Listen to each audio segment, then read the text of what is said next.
जहां पर मांग की कीमत लोच में परिवर्तन किस प्रकार से मांग में हुए प्रतिशत परिवर्तन और कीमत में हुए प्रतिशत परिवर्तन का अनुपात होता है। पहली कंडीशन में हमने लोचदार मांग की चर्चा की, जहां पर मांग और कीमत में हुआ परिवर्तन एक दूसरे के बराबर। अधिक लोचदार मांग की कंडीशन में मांग में हुआ परिवर्तन इज ग्रेटर देन आय में हुए परिवर्तन।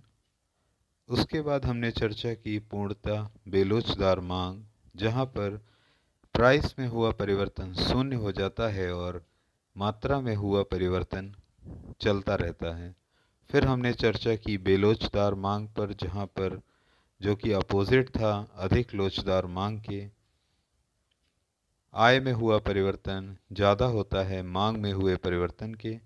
और उसी के बाद हमने चर्चा की पूर्णतया बेलोचदार मांग, जहां पर डेल्टा क्यू मीन्स की मात्रा में हुआ परिवर्तन या मांग में हुआ परिवर्तन शून्य होता है, जबकि कीमत में हुए परिवर्तन लगातार चलते रहते हैं।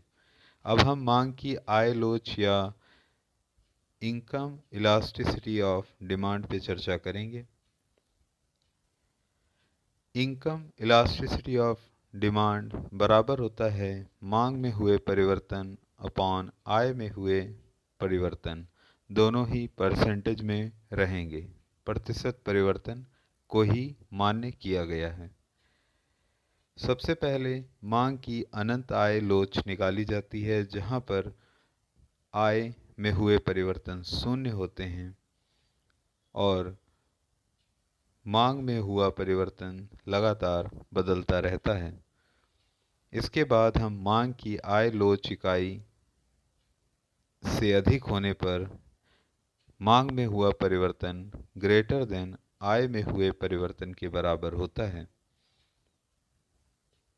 मांग की आय लोच इकाई के बराबर होना, ऐसी कंडीशन में मांग में हुआ परिवर्तन इकाई आय में हुए परिवर्तन के बिल्कुल बराबर हो जाता है, जिसके कारण इनकम इलास्टिसिटी ऑफ डिमांड यहाँ पर एक कैलकुलेट की जाती है।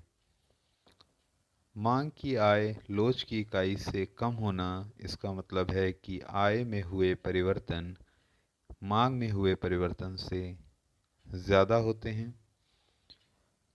मांग की शून्य लोच की कंडीशन में मांग में हुआ परिवर्तन शून्य हो जाता है, जबकि आय में हुआ परिवर्तन लगातार चलता रहता है।